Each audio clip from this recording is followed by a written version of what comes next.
Ceci est un livre audio autogénéré par Google. Introduction. J'ai vécu un séjour de 3 mois au Maroc en tant que chercheur associé au Centre Jacques Berck. Ceci dans le but d'une recherche en immersion dans une région montagneuse et rurale, plus précisément dans la ville de Tinguir, 1360 mètres d'altitude. Cette ville se situe au sud-est du Maroc, dans le Draa Tafilalet, à 370 km de Marrakech et pratiquement à équidistance des villes de Ouarzazate, 150 km, et d'Erachidia, 135 km. Ville berbère du Haut-Atlas, Tinguir compte 31 ksurs, et a selon le recensement national de 2004, une population de 36 391 habitants pour le centre-ville. Cependant, si l'on prend en compte la totalité des habitants de l'oasis qui est étant sur près de 30 km, nous arrivons à une estimation allant de 86 500 à 100 000 personnes y vivant. Outre les montagnes, l'immense palmeraie et les gorges du Todga, on trouve aussi une mine d'argent, mine d'Imité. Carrefour géographique et commercial, Tinguir est devenue capitale de province en 2009. Avant, la ville dépendait administrativement de Ouarzazate. La région est connue pour être dissidente et rebelle. Elle a été le théâtre de guerres tribales, puis de conflits contre les puissances coloniales étrangères. La France notamment rencontra une résistance acharnée à la bataille de Bougafer et ne réussit à soumettre les tribus et attaques au bout de 40 jours de blocus et de bombardements. Commune rurale d'Ikniyoun et Tagzouten et Atta. Goulmima, ville de 15 000 habitants localisée à 75 km de Tinguir, est connue pour avoir provoqué le roi Hassan II lors de sa visite dans la ville en 1983. Enfin, les gens se sont dressés contre l'exploitant de la mine d'Imité accusé de polluer les sols au mercure et au cyanure. En 2011, la langue et la culture amazigh étaient officiellement reconnues dans la constitution marocaine. Les Berbères du Maroc tournaient une page importante de leur histoire. La langue berbère, tamazirt, hier encore stigmatisée et maintenant enseignée à l'école, le tifinagh, alphabet berbère inventé par les Touaregs, se retrouve désormais sur les panneaux de signalisation, les frontons des écoles et des mairies et jusque sur des documents officiels du Magzen. Après une recherche de thèse ayant pour thème le sentiment d'appartenance des jeunes Bretons, qui m'avait révélé les problématiques liées au militantisme, à l'environnement et aux questions linguistiques, j'étudie l'impact de cette nouvelle politique culturelle sur les populations et les institutions pour saisir les réalités engendrées par cette révolution des mentalités. 1. Méthode. Ma méthode est socio-anthropologique. J'utilise donc l'observation, l'entretien formel et informel, l'autoscopie individuelle. Méthodologiquement, je me tourne vers ce qu'on appelle l'empirico-inductif. Les sources sur le Todga et Tinguir sont anciennes et il est difficile de se les procurer. Une grande partie de ces sources sont le fait des puissances étrangères. Ainsi, on peut citer Spilman qui a étudié et décrit la région dans les années 1930. Puis dans les années 60, David Hart a réalisé une importante recherche sur les Eata. Émile Laoust, linguiste, a pour sa part étudié au début du siècle dernier les dialectes et parlers berbères du Maroc. En ce qui me concerne, je m'inscris également dans une démarche ethnologique, ce qui implique un apprentissage de la langue, une observation de longue durée et limitée géographiquement, pour cette recherche à la localité de Tinguir et ses alentours. Mes entretiens seront pour la grande majorité informels. Seuls des cas spécifiques, en lien direct avec la culture amazigh, seront interviewés de manière formelle.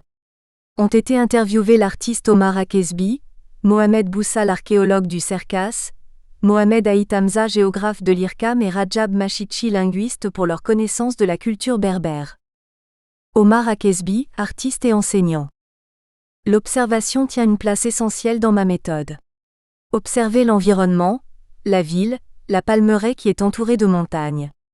Observer les comportements, relations et habitudes des gens du Todga, prononcé Todra, afin de comprendre les spécificités des différentes composantes de la population locale. Je me suis investi dans diverses activités. Chaque ksar Édouard de Tinguir, chaque tribu a son association. Les associations jouent un rôle important et constituent un bon point d'approche pour rencontrer les habitants des différents quartiers de la ville.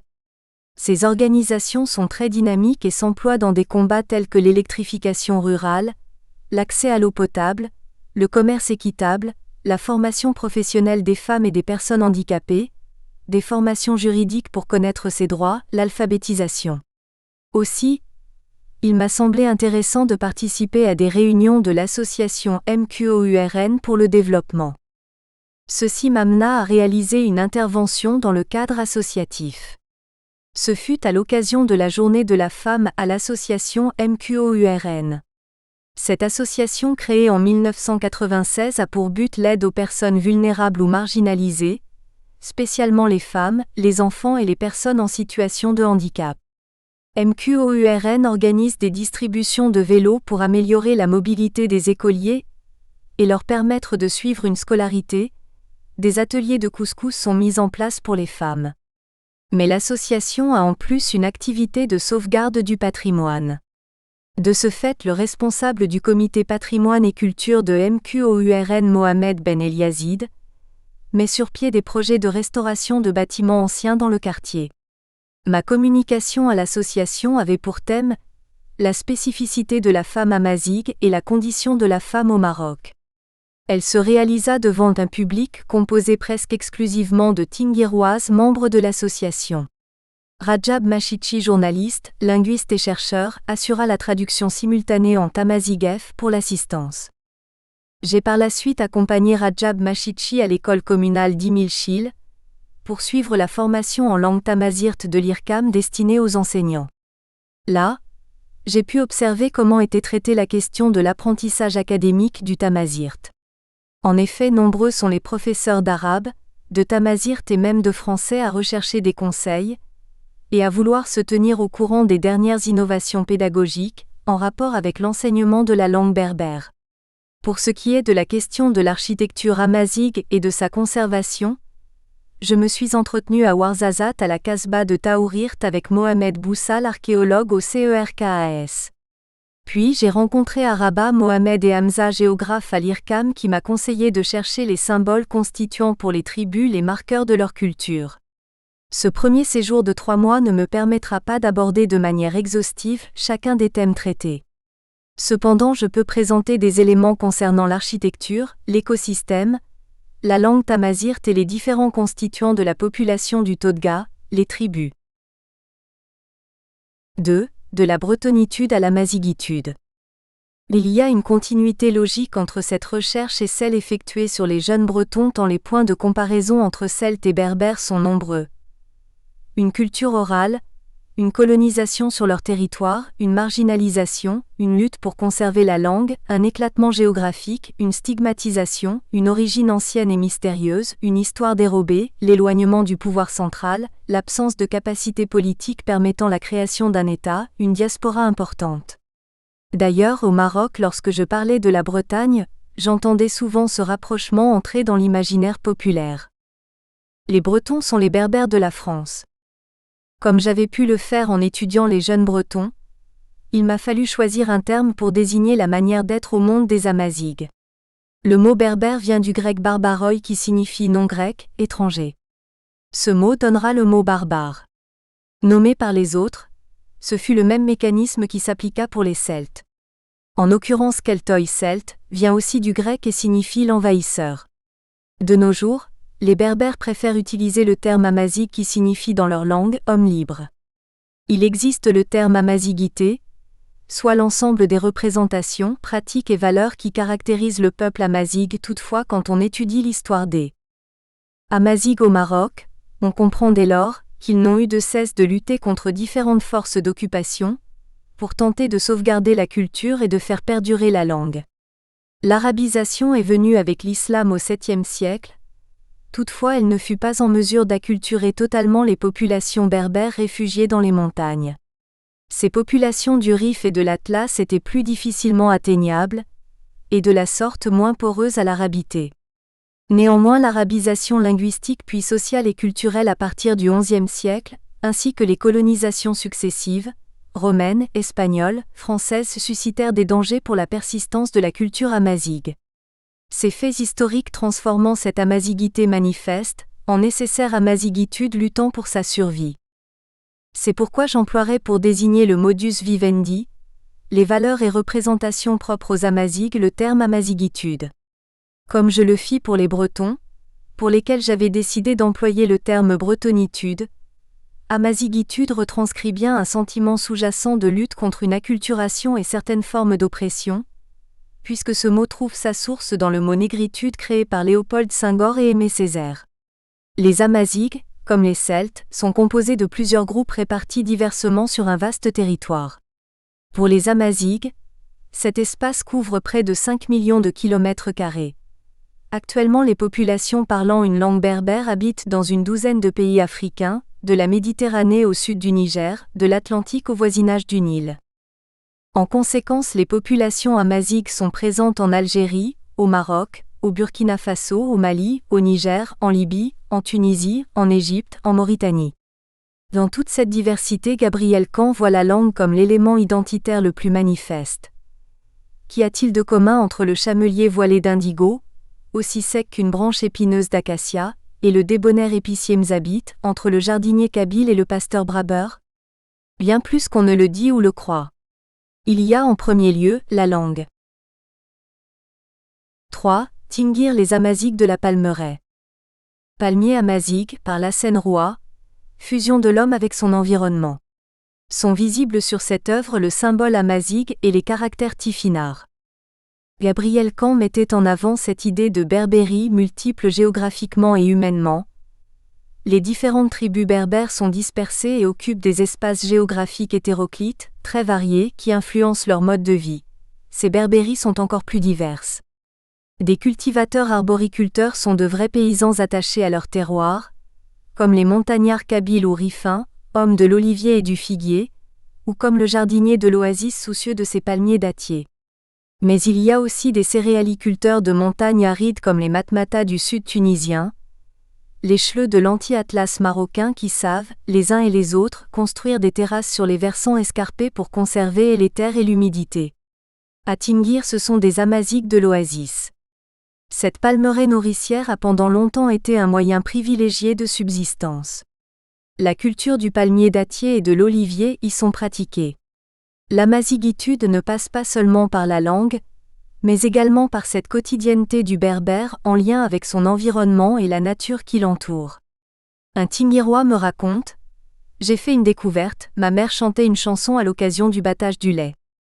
Et là, un ami kabyle m'informe qu'il connaît ce chant qui est chanté chez lui en Algérie.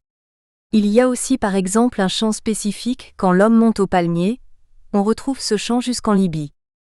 Pour ma part, je vais présenter 2 chants traditionnels, exécutés lors du battage du lait et du travail du palmier dattier. Chant du battage du lait, celui-ci est chanté par les femmes car cette tâche leur incombe. Des variations poétiques peuvent intervenir, selon l'interprète qui y ajoutera sa patte personnelle. Chant du battage du lait. 1. NDU attaque Shultinu. 2. ARWUD ARW 38. 1. Batte-toi ô mon outre. 2. Fais enfante, donne naissance à du beurre, fais du petit lait. Chant de pollinisation. Ce chant est produit pendant l'opération de pollinisation du palmier. Cette opération faite par les hommes consiste à prendre le DDKKWAR, pollen mâle, et à le déposer sur la taencote, grande grappe du palmier. La grappe sera ensuite nouée pour maintenir le pollen à l'intérieur et permettre la fertilisation du végétal. En général, il s'agit de chants religieux qui demandent à Dieu bénédiction et abondance. Soulignons que ces chants accompagnant la pollinisation connaissent différentes versions répandues dans toutes les palmeraies du sud marocain. Chant de pollinisation du palmier. 1. Arbiskra. 2. Arbi Amra. 3. MKA Yumer RBBI ASGGGWAS Naïd Kamid. 4. ISNN Kukima Ilaitama NNNBI. 5. Atini Zerg Zierem RBBI des Sidna MUHMMDI. 1-0 Dieu bénis-la. 2-0 Dieu rend la pleine. 3. Si Dieu le veut, je reviendrai vers toi l'année prochaine. 4. Si je m'y dérobe, si je manque au rendez-vous, c'est que je suis aux côtés du prophète, sous-entendu, je suis dans les cieux passés de vie à trépas. 5. Aux dates, on sous-entend aussi au palmier, que Dieu et Mahomet me devancent vers toi, ô palmier. Que la main divine et celle de Mahomet prennent soin de toi avant moi. On sous-entend, que Dieu et Mahomet m'assistent dans cette besogne de pollinisation. La grande grappe du palmier, Tahankot, est nouée pour maintenir le pollen, DDKKWAR. Lorsqu'on décrit la ville de Tingir, il est obligatoire d'évoquer l'oasis Toudga, Todga. Il est le noyau originel de Tingir. Le centre urbain actuel en est la continuation. C'est pour ça que les études et les recherches qui traitent de Tingir font toujours référence à l'oued Toudga, Todga. Le nom Toudga, Todga, est relié à une légende encore racontée de nos jours par les habitants de la vallée. Dans un lointain passé, un seigneur dont on ne connaît pas l'origine, est venu avec son épouse et ses 2 enfants nommés Touda et Shaddad. Avant son décès, le père donnera à sa fille Touda la partie supérieure de la contrée pour qu'elle exploite les terres cultivables, car elles sont riches en eau. Le nom Touda est dérivé de Toudgha. Son frère Shaddad possède la partie inférieure du territoire. Cette partie qui ressemblerait à la forme physique d'un homme, comme Shaddad. Elle sera donc nommée Tinejdad, Tinejdad veut dire pour Shaddad. L'oued Todga étant la seule source d'eau dans la vallée, il est aussi fort probable que le nom Todga vienne de Tuder, la vie. L'oasis, tel un tapis de verdure, se déroule au pied des montagnes du Haut-Atlas, sur une longueur de 30 km, avec une largeur variant entre 200 mètres en amont et 1500 mètres en aval. L'oasis est située au pied des pentes sud des montagnes du Haut-Atlas. En amont, à l'extrémité nord, se trouve le Douar Tizghi, CF carte P6, où est localisée la source Akbalouen Sidi Mohamed ou Abdellah. Selon la légende, le saint homme frappa la roche avec son bâton, et de l'eau jaillit.